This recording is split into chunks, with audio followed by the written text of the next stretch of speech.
Ini adalah tampilan aplikasi yang kita download tadi. Nah, tugas kita sebagai petugas pendata adalah mendata apa yang kemudian menjadi tugas kita yang sudah tertuang ada di sini. Tugas kita sebagai petugas pendata yang pertama adalah survei desa. Terus kemudian melakukan survei RT, survei keluarga, dan survei individu. Enek papat. Papat tok nih kan, orang oke. Hanya 4 tugas kita. Nah, yang pertama adalah survei desa. Nah, di kono enek sing wis dikai kertas toh selebaran, itu juga bisa dilihat.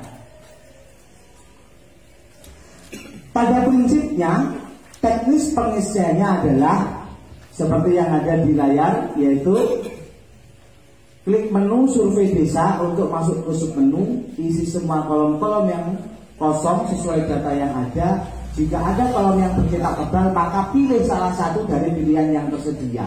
Jika sudah terisi semua, kemudian pilih ikon simpan. Selanjutnya pilih upload hasil yang ada.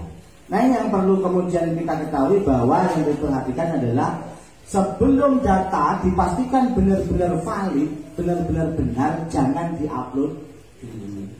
Cukup disimpan saja. Karena disimpan itu ya ora hilang. Pokoknya semua nanti kolom-kolom itu semua harus diisi. Enak sing dicetak tebal, maka di situ ada pilihan jawaban yang kemudian harus dipilih. Yang selanjutnya ini survei desa itu ada 12 menu. Itu langsung bisa kita lihat di aplikasi kita. Itu survei desa. Nah, ini ada tulisan survei desa. Iya, wong desa kan ibadah dipijet kok rasane. Iya. Iya. Yo ben sasanah pengetahuannya bertambah lah. Nah, di atas ini ada menu ning dhuwur kene. Nah, ada submenu niku. Iku mangkane Pak Sekdes karo Pak anu men kudu weruh niku man. Soale ada itu. Ada 12 menu, di antaranya lokasi, pemerintahan desa, musyawarah desa, regulasi, kerjasama, layanan, aset desa, APBD, lembaga kemasyarakatan desa, BUMDes, unit usaha BUMDes, dan infrastruktur dan lainnya. Nah itu. Nah, ini menu yang pertama adalah lokasi. Lokasi ketika kita belum update, neng kono kan enak update, enak ini Jakarta Pusat. Itu lek wis update itu otomatis langsung ngeling, langsung ngisi. Enak Jawa Timur, Trenggalek, Munjungan, Kraken, enak ngono. Wis enak dari jenengan. Itu saya berarti wis langsung ngeling. Kemudian apa yang kemudian diisi? Nah, ini adalah kolom-kolomnya. Klik menu lokasi, kalau belum kemudian online bisa disetting. Terus kemudian yang pertama masukkan foto balai desa format JPG. Nah, dengan mengklik kotak, cukup diklik kotak etek menetok terus dipilih fotonya. Nah, itu bisa. Terus kemudian isi semua kolom yang kosong. Contoh email desa, emailnya opo, web desa, web opo. Nah, ini seperti yang ada di sini. Terus kemudian status pemerintahan desa. Ini juga ada pilihan tebal, itu bisa diklik, bisa dipilih. Terus kemudian ada SK pendirian desa. Enak SK-nya enggak, pendirian desa Kraken. Kalau ada ditulis ada, kalau tidak ya tidak. Mestinya enak SK pendirian sing nyekel sapa lagi sing kemudian perlu keterangan. Saya zaman dia ini zaman dia. Terus kemudian semua dipastikan sudah terisi, klik simpan. Ini untuk terus kemudian siapa yang kemudian bertugas sebagai pendata desa, survei desa, ini adalah kalau dari teman-teman petugas pendata ini tidak enek sing dipasrai ngisi, ya berarti jenengan sing dadi petugas. Tapi lain jenengan ndak dikai tugas untuk mengisi survei desa, maka ini menjadi tanggung jawab pemerintah desa. Terus kemudian yang kedua adalah, nah ini lokasi ini ada peta desa enggak, nah, itu. Terus kemudian SK Bupati Gubernur enek kondak lah enek ditulis, kalau ada ditulis nomor SK-nya berapa, nomornya berapa, wilayah luas wilayahnya berapa. Terus kemudian lokasi desa terletak di pulau mana, sebutkan nama pulau, pisahkan tanda koma jika banyak. Kraken itu merbuning pulau mana? Kraken Australia atau Pulau Jawa. Terus kemudian topografi terluas wilayah Kraken itu didominasi oleh dataran rendah apa dataran tinggi. Ini kalau jenengan klik di situ maka akan banyak jawaban. Enek lembah, enek pesisir pantai, itu bisa langsung praktek di situ juga. Itu bisa. Itu tinggal kemudian dipilih. Nah, didominasi Kraken itu paling ombo dataran rendah atau dataran tinggi. Kalau dataran rendah maka diisi dataran rendah. Kalau dataran tinggi maka diisi lereng atau puncak. Lek pesisir ya ditulis pesisir. Terus kemudian jumlah warga di lereng puncak, jumlah warga di lereng puncak, jumlah warga sing manggon pegunungan berapa. Terus kantor kepala desa enek apa tidak? Kalau ada layak atau tidak? Nah enek kan begitu. Memiliki kantor, lokasi kantor, penyelenggara pemerintahan dilaksanakan di kantor kepala desa. Ini sudah sama jam kerja kantor enek apa tidak? Maka ini juga harus diisi. Kudunya ngomong.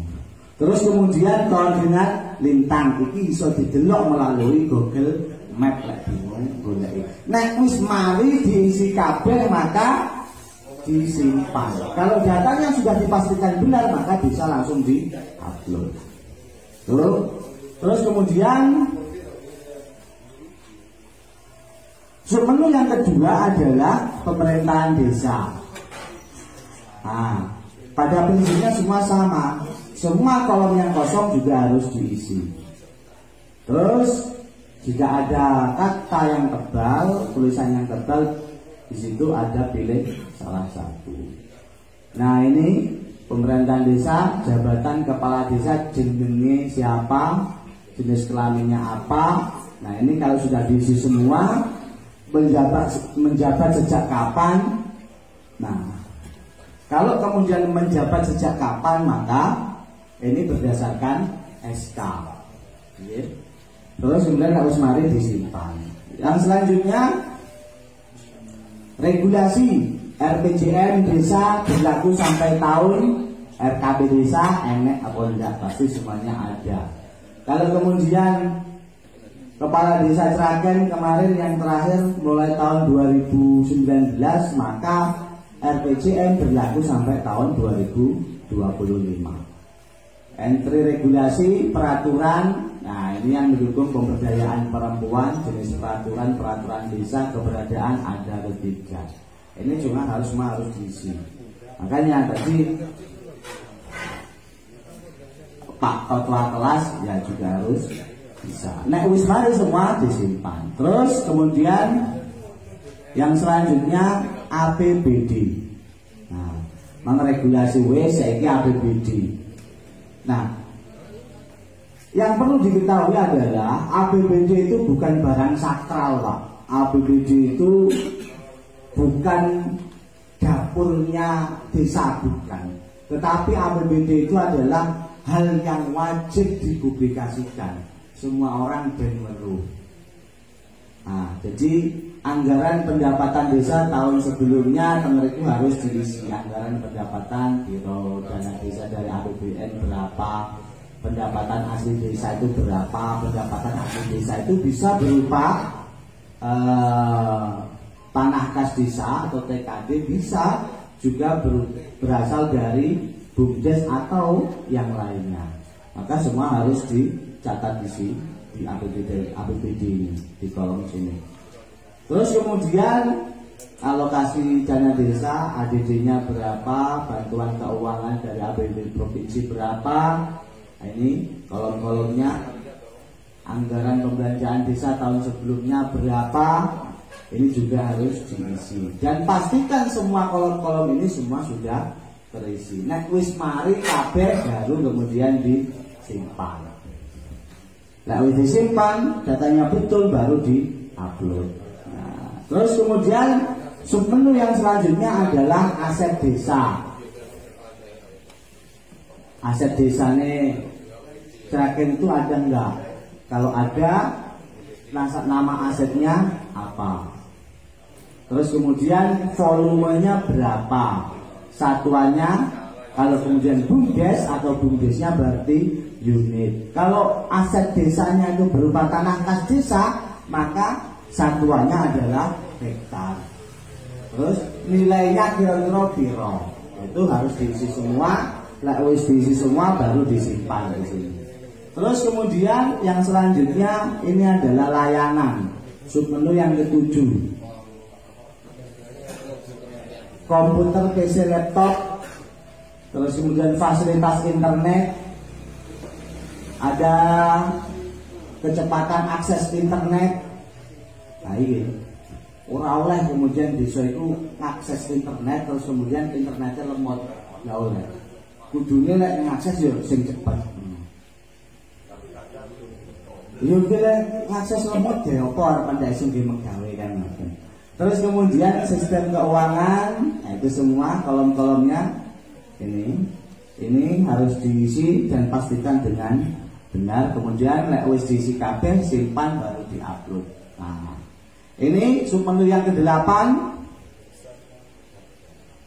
Pihak yang diajak kerjasama, lingkup kerjasama antar desa. Ini kalau ada kemudian kerjasama antar desa. Tahun berakhir kapan, jumlah manfaat berapa, nilai kerjasama berapa, itu juga harus diisi.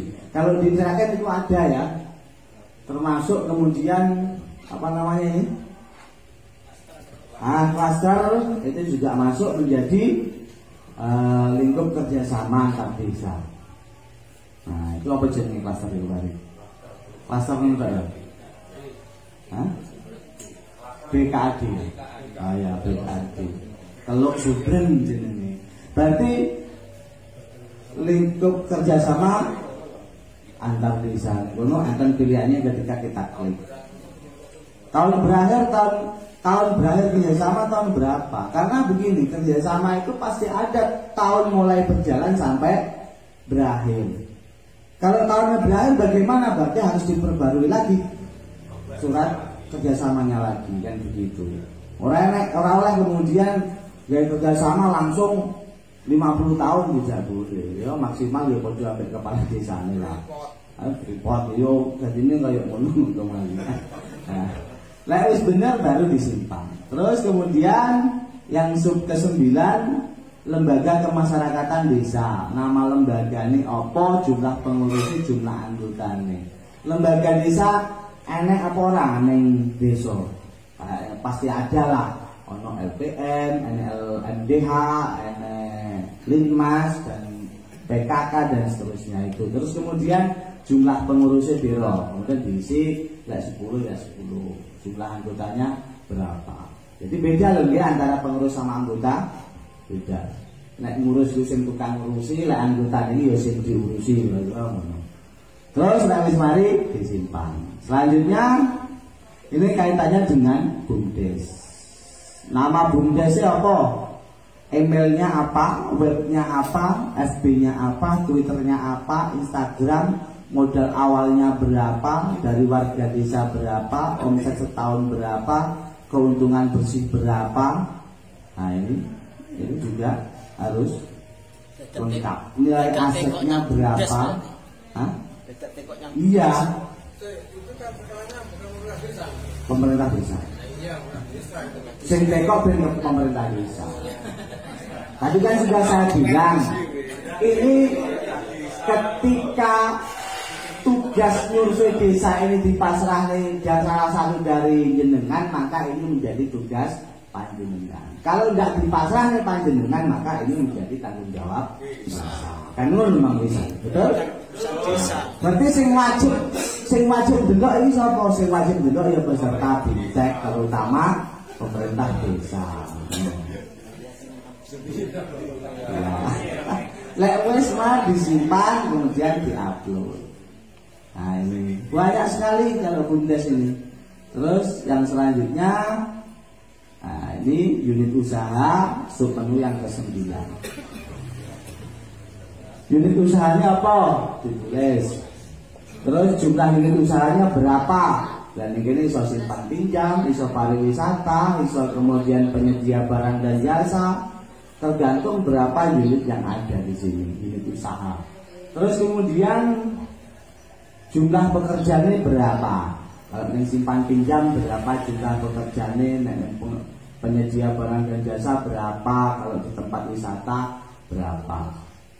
Nah kemudian kalau tempat wisata belum ada bagaimana? Itu tugasnya Pak Hari sebagai BPJ. Ye, bisa megawe pora, bisa yo leren, kira-kira. Keren, ngaturan, keren. Oh keren ya, alhamdulillah bisa. Terus kemudian omset tahun lalu, aset unit usaha, nah ini semua harus ditulis dan dipastikan benar adanya kemudian disimpan. Nah ini submenu yang ke-12 lagi. Mungkin ada 12 menu ya. Ini bagiannya desa. Bagiannya desa itu ning form itu ada 12 lembar pertanyaan. Lah penuh kan. Infrastruktur dan lainnya. Ini sarana transportasi yang bisa digunakan, biasa digunakan sebagai besar penduduk dari kantor kepala desa ke kantor camat. Opo? Angkutan umum, jenis ojek sepeda motor. Tapi di situ ada pilihan karena ditulis tegal. Terus jarak tempuh berapa, waktu tempuh berapa, biaya ini berapa. Yang harus diketahui lagi adalah begini, pickup itu bukan angkutan umum ya. Pickup itu angkutan darat. Jadi nek cewek-cewek enek sing numpak pickup umpama didol ning pasar kuwi ora oleh nesu. Soalnya dia termasuk barang. Nah, terus lek nang kantor bupati angkutane apa, terus jenisnya apa, jaraknya berapa, sekali jalan berapa. Terus kantor camat lain sing paling kecil berarti ya Jongko atau Panggul atau Wadulimo. Nah ini kantor bupati lain. Nah ini yang isi menjadi tugasnya desa. Terus kemudian infrastruktur lainnya posyandu. Enek posyandu wegak jumlah piro, jumlah ibu terdaftar piro. Ini nanti biar kemudian desa menanyakan kepada bidan sing weruh gitu. Nah, terus ini lingkungan, apakah desa memiliki hutan konservasi? Juga pun enggak. Enek hutan cengkeh.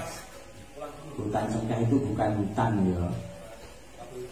Luas kerusakan hutan konservasi tahun sebelumnya berapa? Nah ini terus kemudian apakah ada populasi satwa terancam punah?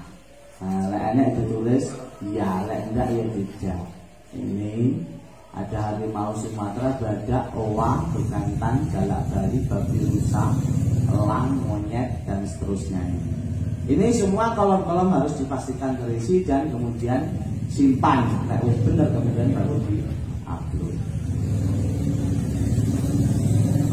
Nah, itu teman-teman yang kemudian survei desa. Lumayan ada 12 menu. Nah, nek wis survei desa tadi semua sudah diupload, maka uploadannya, hasilnya survei itu bisa dilihat di hasil survei desa. Ning kono kan ada 8 deh. Ada survei desa,